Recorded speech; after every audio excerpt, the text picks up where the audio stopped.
everyone, and welcome back again to the Junebox World. My name is Queenette Adebisi, and today I have here with me Mrs. Tatenda Nate. She's a manager in the healthcare sector with a master's degree, a wife, and a mother of three. Oh my God. So today we are going to be talking about war in marriage, how marriage turns to war, how loving couples, people who actually love each other before, end up being enemies. So if this is a topic that interests you, then stay tuned to the end of this video.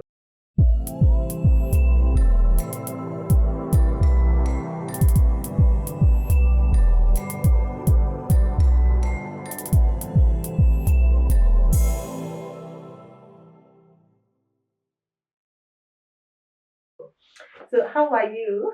I'm good. I'm really well, and it's an honor to be part of your shows. Oh, I should be saying thank you for coming here because I know you're always busy. I always think like, how come people who actually love themselves so much end up being enemies in a relationship? What exactly is marriage now?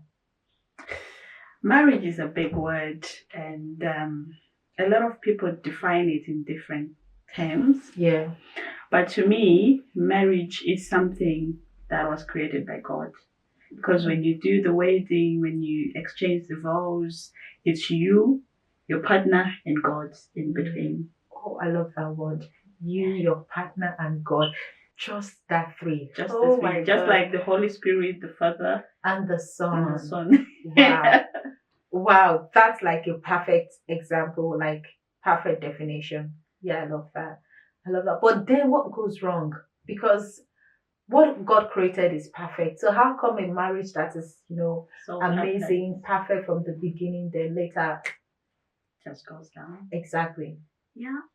I've seen quite a few marriages that have gone that path, and I can't say it's because of another partner, or it's because of this, or it's because of cheating, or it's because of whatever that will be happening inside the house. But all I can say is communication is number one in a marriage. Yeah, communication. Communication. Yeah. If you work together as a partner, as a married couple, everything will just flow. Mm-hmm. Let's say your husband is working and I'm working, and whatever you get is his, and whatever he gets is yours. Mm-hmm. So you have to bring down your financials together. I've seen a lot of marriages being destroyed by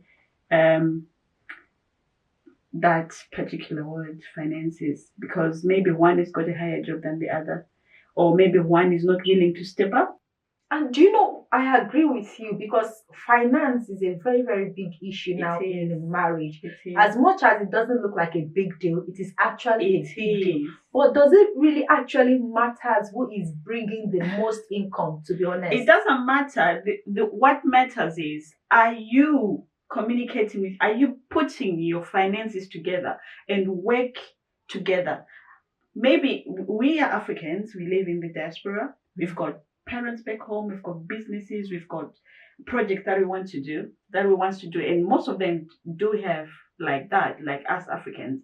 But you find in some marriages are breaking down because another one is doing something behind your partner's back. Maybe you are building a house, or you are supporting your parents without consulting your other half. Mm-hmm. So if I find out that you've been sending some money back home, you didn't consult me, and in my head I'm thinking, okay, we are husband and wife, we are married together, what is yours is mine, and what is mine is yours, we are one, right? That's what the Bible says.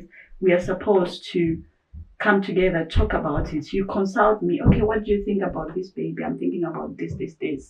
Okay, that's fine. Same as me.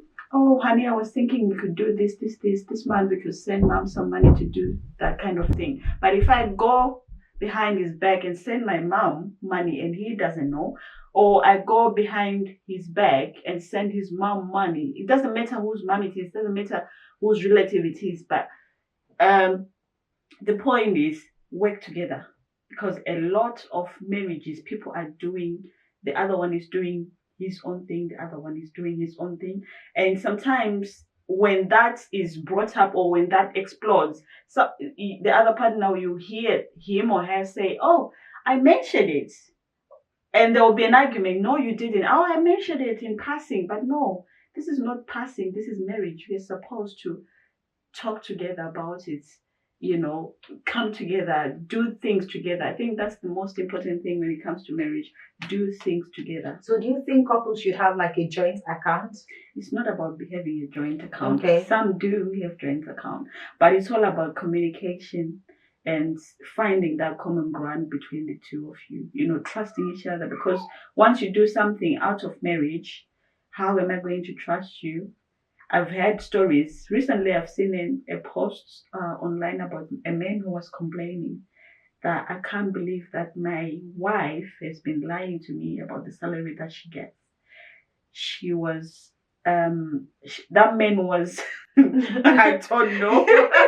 I think you've seen it. I don't know. I've not seen it, but I'm trying to picture it now in my head. And the wife was busy building a building back home with her dad, and the husband didn't know anything about it until one day the wife forgot to log out of her emails, and the husband happened to see, and she had got a promotion on top of that, and the wife was even demanding, because he was the provider. He was providing everything. He was going out of his way to provide for his family, and sometimes he would be left with nothing, and the wife was cashing in so much money. I think the wife is kind of heartless. That is so bad. Because me as a woman, I don't know. I used to believe in your money is my money is your money. Yeah. But I don't know if I still believe in that anymore. Why? Because of some personal things that I've been through in the past. So I think now my opinion about that is we can have a joint account where we put all the finances or anything relating to the house, savings, holidays goes into that joint account. And I still have my money and you still have your money. So you can do whatever you want to do with your money. I can do whatever I want to do with my money. But at least we make sure all the bills and all the expenses in the house are being covered, and we have a little bit of spare for holidays and traveling. Because I feel like there should be boundaries. Like I think so, that there should be boundaries. There are some things you want to do, because if we are so, I understand you as well that it's good to be opened. Yeah, but I'm not saying you should give all your money to your husband. No, that's not what I'm saying. In the Bible, it is written a man should be a provider. Yes. He's the head of the family. So he oversees everything that goes inside the house. You are his helper. Yes. So if you can help, you do pay the rent, do the bills, if you can, you're his helper, but it's his responsibility to take care of his family. So when it comes to money, I'm not saying your husband should know exactly what's in your bank account. I know we women, we tend to save. We've got a side. Yeah. I love saving, like in the side, just in case. Just in case. That's how we are. I think that's what every woman does. But I'm talking when it comes to big things like building, buying this, buying that, sending money, communicate. So you know what you have. I'm not even support of like having properties behind your partner. Exactly. Have a budget in a marriage. Like this is our income, and this is what we spend, and this is our outcome, and our savings. We are putting this aside. Yes. But that doesn't mean you have to show him all your money and stuff like that. No. I know there are some men who take advantage of women. Yes. They just don't do anything, and they know, ladies, we are just up there when it comes to managing the house. So they will just say, "Oh, she will manage, she will do it." But that's not how it's supposed to work. Yeah. So when you said like the man is meant to provide, is the responsibility of the man to provide, and the woman is meant to be the helper, which I understand as what the Bible said. So what then does that mean? That what's the role of the woman? Does that mean that what exactly is the role of the woman then in the house? How were we created at first? We are created from the ribs of the man. Exactly. Yeah. What does that mean? We are there to help. Yes. We are supposed to be there as their helpers. Mhm. So as a woman, your responsibility obviously is to run the house, but the husband has to provide. So you run the house, you make sure everything is in order. Obviously, you know the kids need clothes, the kids need this. If you ask men, most men right now who are married in homes, and you ask them, when was the last time you logged in into your children's school account? Most of them will even tell you, I don't even know how it works. Yes, you're right. You're right. You see? Mhm. So you are the helper, you are the manager of the house, Mhm. you are the manager of the home, you oversee everything. So whenever it comes to finances, you are the one, obviously, who knows what's needed in the Yes. house. You are the one who knows where the money goes. How much is the electricity? How much is the water bill? How much is the council tax? How much is the mortgage or your rent? Whatever. Yes. You know from the bottom of, oh, I don't know. You just know. Women just know. Yes. So you are there to guide, because sometimes men just use money Anyhow. anyhow. They just use it anyhow. Sometimes you just buy something for you. Yeah, it's a nice gesture, but you'll be like, babe, I don't need this. You should have asked. Yes. This is too expensive. I you've just reminded me of just what happened over the weekend.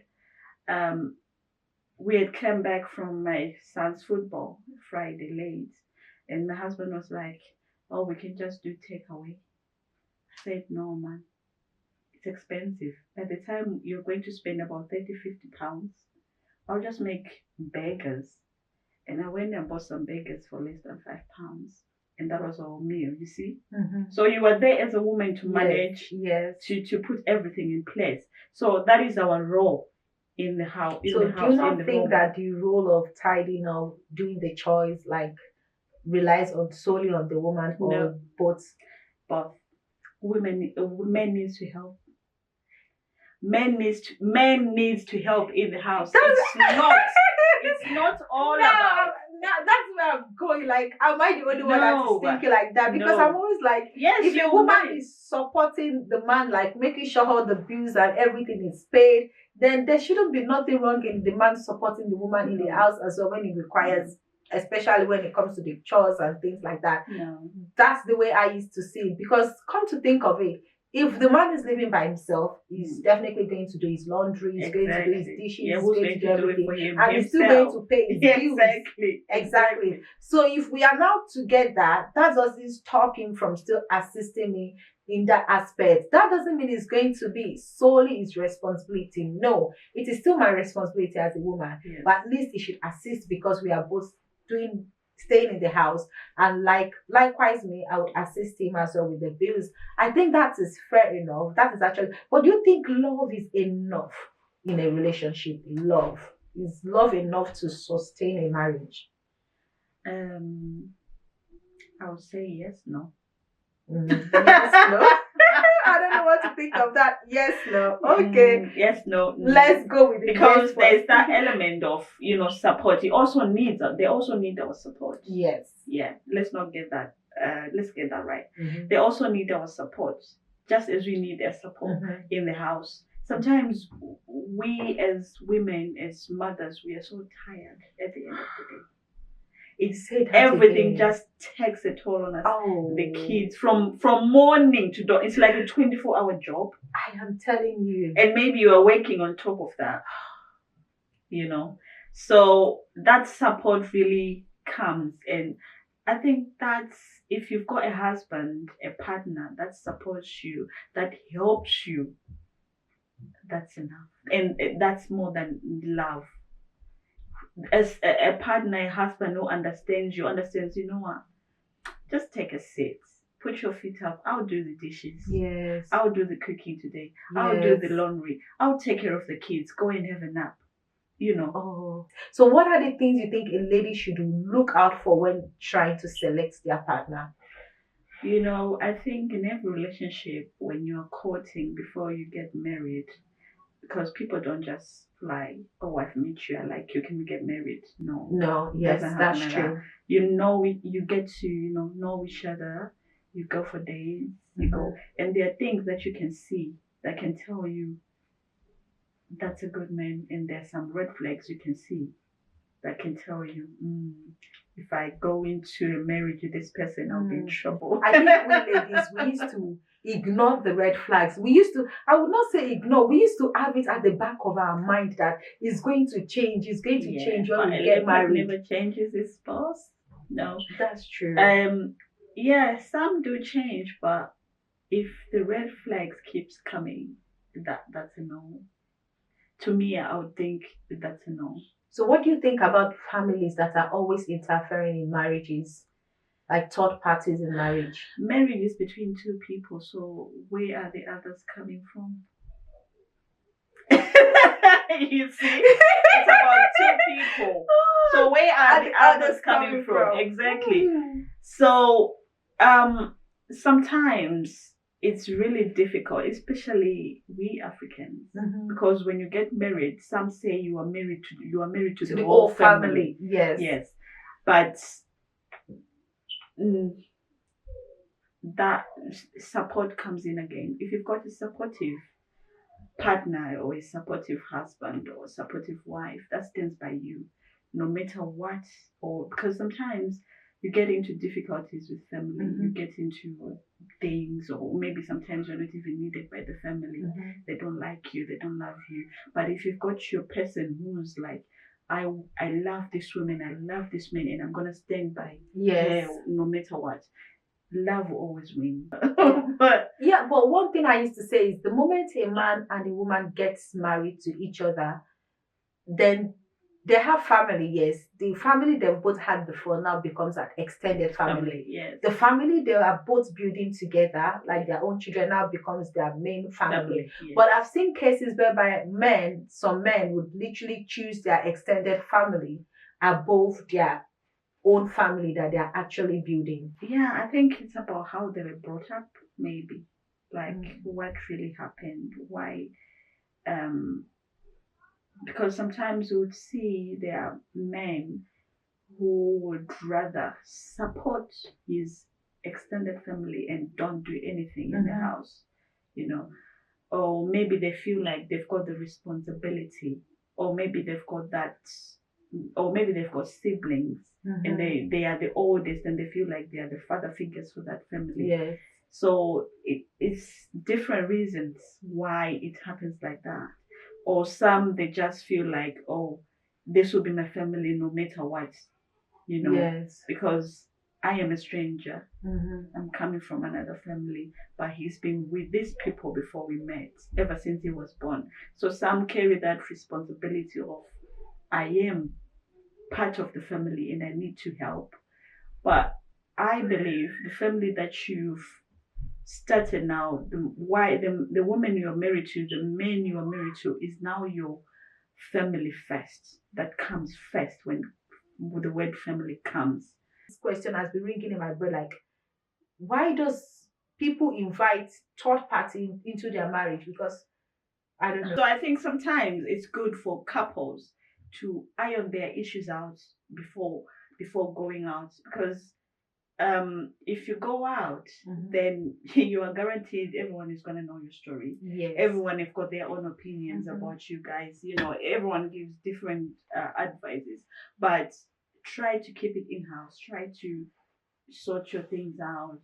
I'm sure most people who have experienced divorce, they've tried to work things out. Yeah, it's not just working. Yes, they've tried to do whatever it takes to keep it. But do you know one thing I used to think? One thing I used to say is, no marriage is too difficult to keep. No. It depends on two people who wants to be together. If it's just one person that wants the other person that actually wants the marriage, it's still not going to work. No. I think marriage requires two people who actually want to be together. It's a partnership. I don't even say 50-50. I used to say 100-100. I'm telling you, like, I'm putting in my all. Yeah, you're putting in your all. Yeah, I'm not putting true. half of my all, everything. Yeah. So we are in that together. So if I'm saying I do, I hope my future man is watching this video. it is 100, not 50-50. So if I'm saying I do, You mean it? that means I do. It is for better, for For worse. When you are rich, when you are poor, when you are sick, when you are healthy, we are in it together. That is me. And that is true. no, and I think the main problem is ego. Like people finding it difficult to apologize when they know they've messed up. And also not giving time Or for find the blame. Instead of apologizing, they are now blaming I you. think accountability. People lack accountability. They don't like taking accountability for their own mistakes. Like, you know what? I am the reason this whole situation started from. But rather of that, they're like, oh, but you did this to me also. Me to do that. You pushed me to do it. Thank you for using that word. How many times do you think it is all right to forgive your partner for cheating? Cheating is a big word. Ooh. Even in the Bible, there's a verse about cheating. Yeah. You know. I always think I'm the only crazy one that always takes cheating seriously. In me, I take cheating seriously because once someone cheats, that's trust gone. And it's very, very hard to gain that trust back. Yeah, I think that is one thing I think people need to understand. When you hurt someone and that trust is broken, you cannot say because you've just begged that person, I'm sorry, and then it's going to go back to the way it is before. I think I want you to say, like, how long do you think it takes for the trust to be built back? That person has to put some work in for that trust to get to be thank gained. you, darling. Because it's not easy. It's not easy. What can I say? It's, cheating, it hurts. It hurts. It really, really hurts because you start thinking to yourself and you start asking yourself questions like, what have I done? Is there something I am not that she is, or he is not that, he is? Am I not educated enough? Am I not clean enough? Am I not pretty enough? And you start imagining things. And it does affect your mental health, to be honest, because you are now comparing yourself to, okay, why did he have to leave me? Why did he have to leave me and go to that person? Did I do anything wrong? Oh, maybe I said something that day. Oh, maybe I didn't cook his meal right that day. Oh, maybe I didn't dress well. You start things that you start blaming yourself when you are not in the wrong at all. So for that trust to be gained, it takes a lot, to be honest. Do you think there's anything like perfect? Like a perfect person? Because to me, I don't know.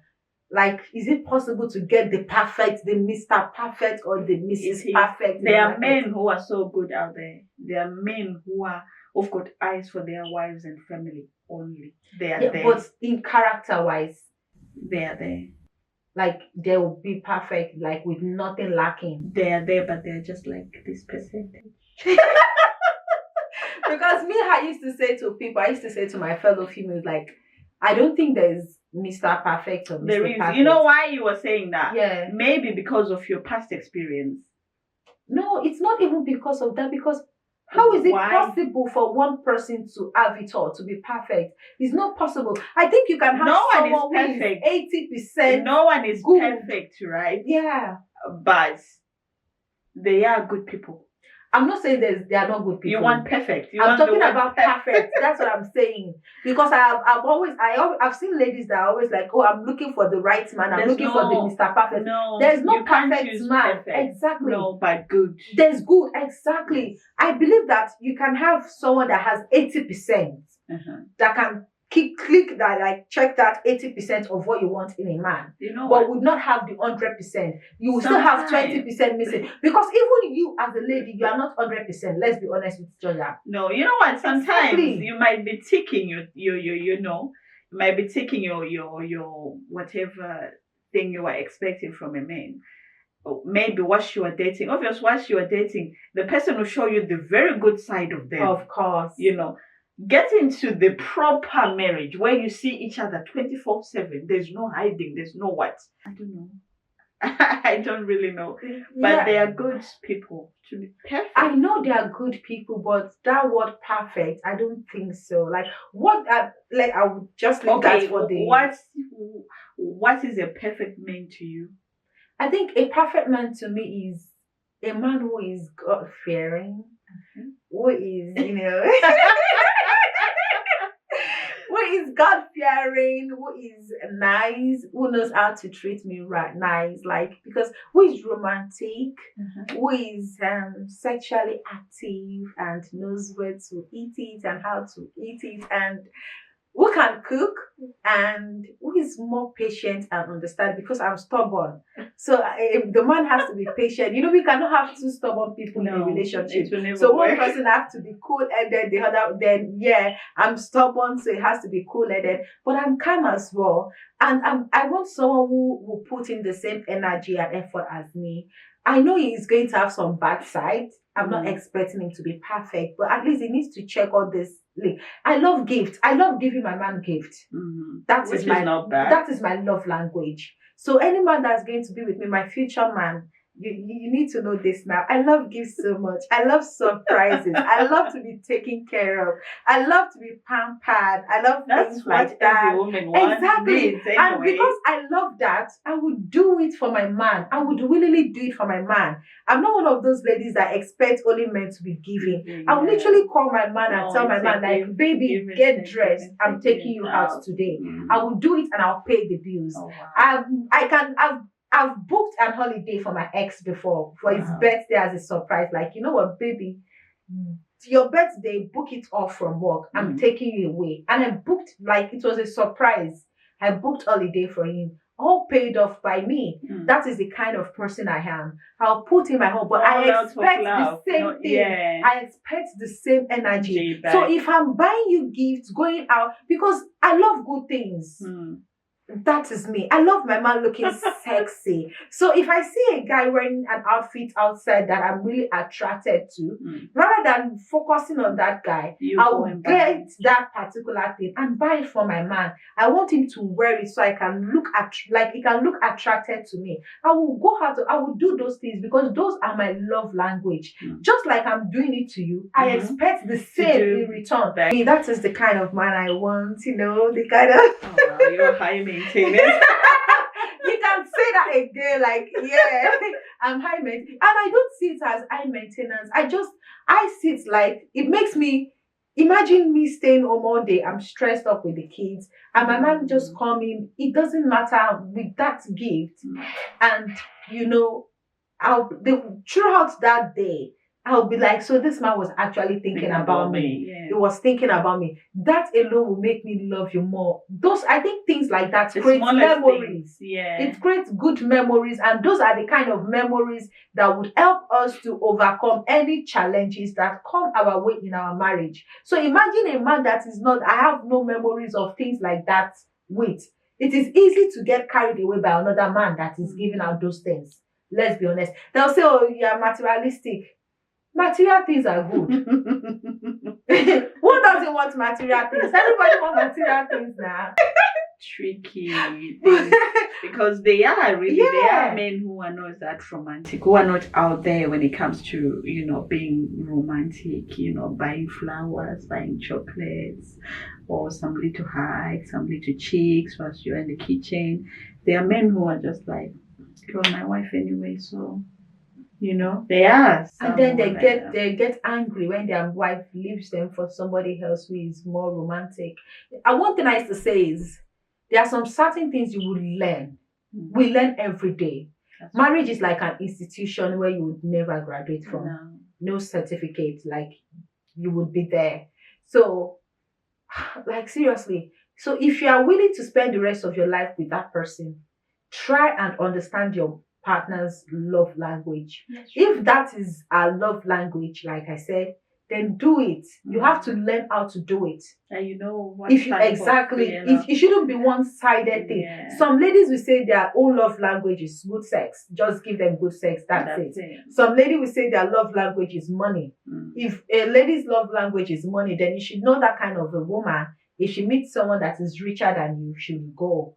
Because our love language is money. If you meet someone that says, you know what, my love language is just being around my man, being pampered, caring for me and things like that, then I think you should go out of your way. Because I would go out of my way for my man to understand his own love language.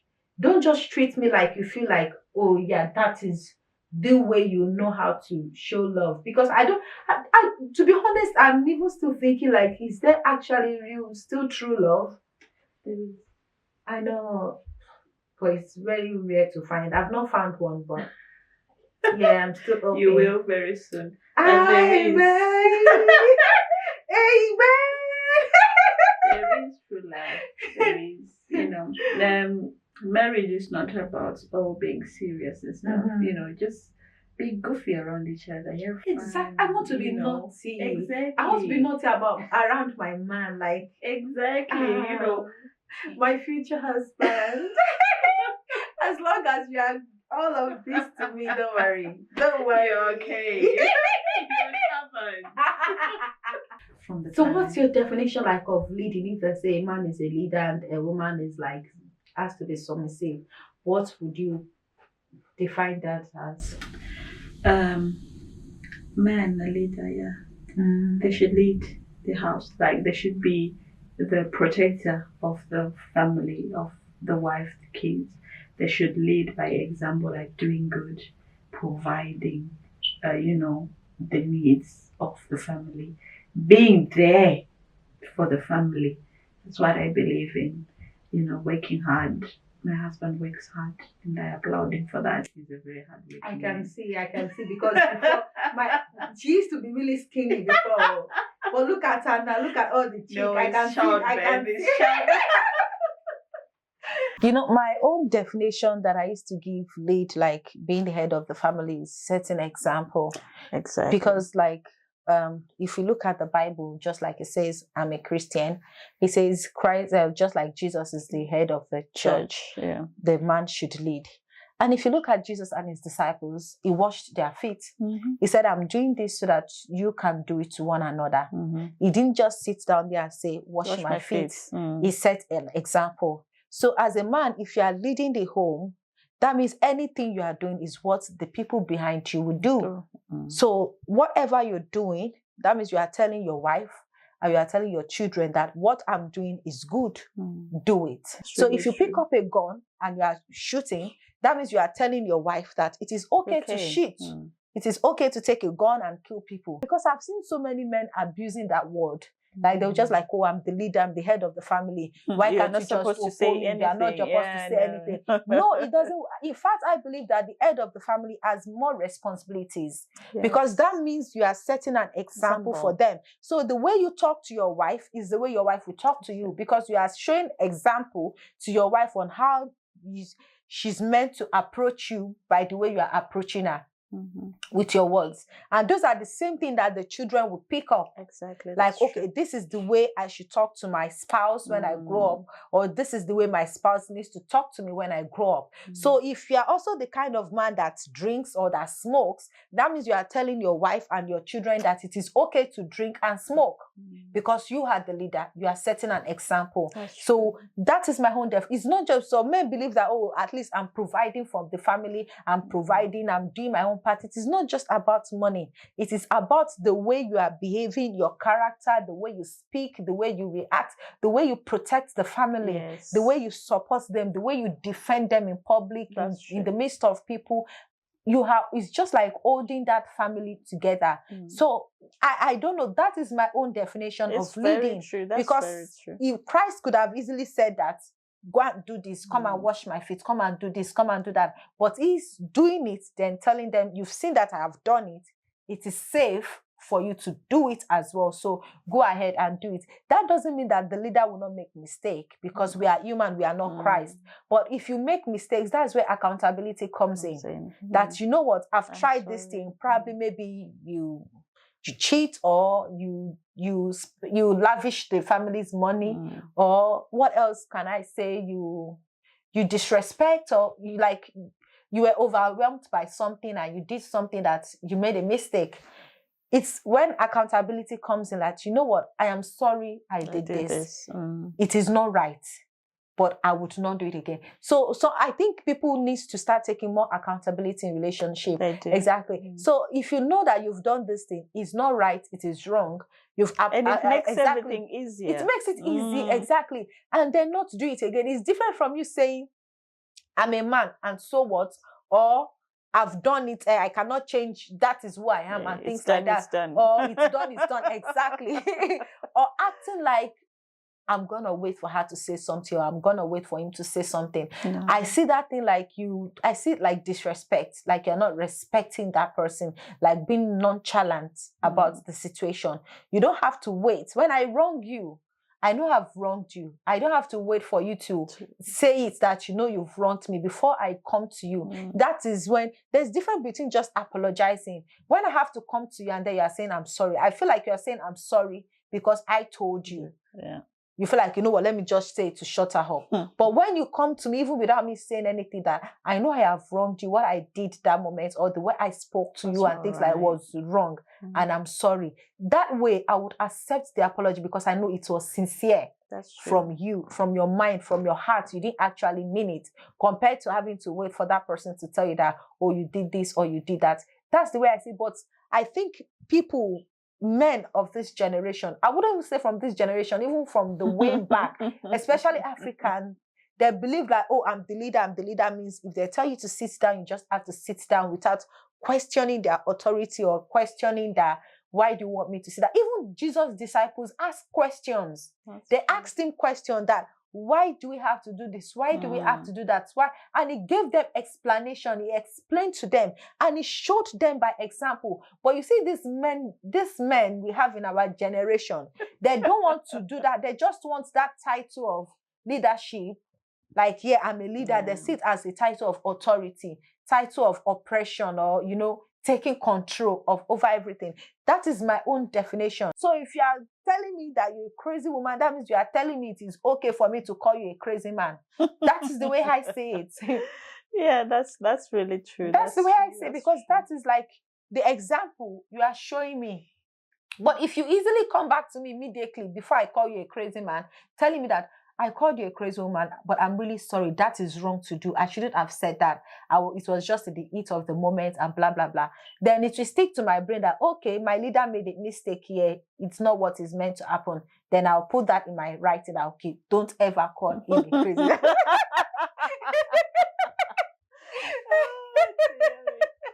Yeah, that's a really good point, to be honest. It is really, yeah. Men should, you know, lead and be examples to us and to our children, you know. Sometimes you see those kids that grew up messed up. Yes. Most people, the first thing they start asking is, what is their home situation like? Yeah. And you hear, oh, the dad is a drunkard, or the dad abuses mom, or the dad did this, because there's nothing good they're learning from that. So it's all about leading by example. Yeah, be the man you are, but lead by example. That's true. So what are you going to say to her? What advice are you going to give to the single ladies like me out there? Yeah.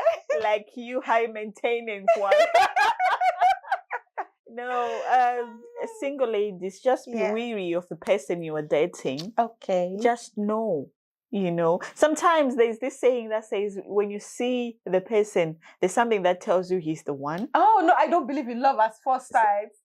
No, not at first sight. Some along the lines, along the way of dating, they'll say, oh, I think he's the one. Yes. Okay. But watch out for red flags, you know. Watch out know for red your flags. person. Really know them. Know them before you get into before you get into anything serious when it comes to marriage. Because once you're in marriage, that's it. Yeah, marriage is a big thing. Once you're committed into it, you know. That's why they say, that's why there's a marriage certificate. You know, you are signing yourself away. Hey. So yeah, marriage is a good thing. God created it for a reason, for two people. I know there's a lot of divorces going on. There is a lot, but there's a lot of good marriages going on. So just communicate between each other, love each other, you know. Don't stop doing what you used to do when you were girlfriend and boyfriend. Go for dates once in a while, you know, just the two of us. Leave the kids, you know, spice things up in your marriage. Spice it up. Yeah, spice things up. Don't just do one thing every day. No. Yeah. Do different things, Like love each ankles. other. Love each other, compliment each other. Oh, baby, you look good. I Baby. love being complimented, seriously. And See? my son wins my heart with that. Anytime he sees me wear something new, Mommy, or you look he will good. literally look at me and say, Mommy, I love your hair. Mommy, you Oh, look beautiful. Mommy, I love that's you. so And sweet. things like that. Sometimes Yeah. when you hear things like that from your partner, it makes you look at the mirror like, okay, you know Okay. what? Yeah, This man I is still know. feeling me. Yeah. Unlike you dressing up and walking past the guy, waiting for him to even notice you, and he's looking at you like you don't even exist. Those things like can literally, it's like you're stabbing my heart, because I'm like, you know what, all this for you, and you yet can't see you it. can't even see it. So Yeah, my so- future man, I'm telling you all of this now, so you know how to get into my Yeah. heart. So don't stop loving each other whilst you're in marriage. Do all those things you used to do, picnics, movie dates, all those things. Just do it. Love each other. Some little kisses here and there. You hold hands. You tell each other sweet nothings. It's all needed in a marriage. Don't be boring. Yeah. But yeah, marriage is good. If you find the right person, marriage is And really remember, good. if you end up with the wrong person, you can end up in a mental institute. That's just it. That is it. Marriage is sweet, is loving, but with the wrong person, oh my God, it is no. So guys, thank you for tuning in today, and I hope to see you again next week. Thank you. Don't forget to subscribe, like this video, share, and comment your opinion down below. Bye.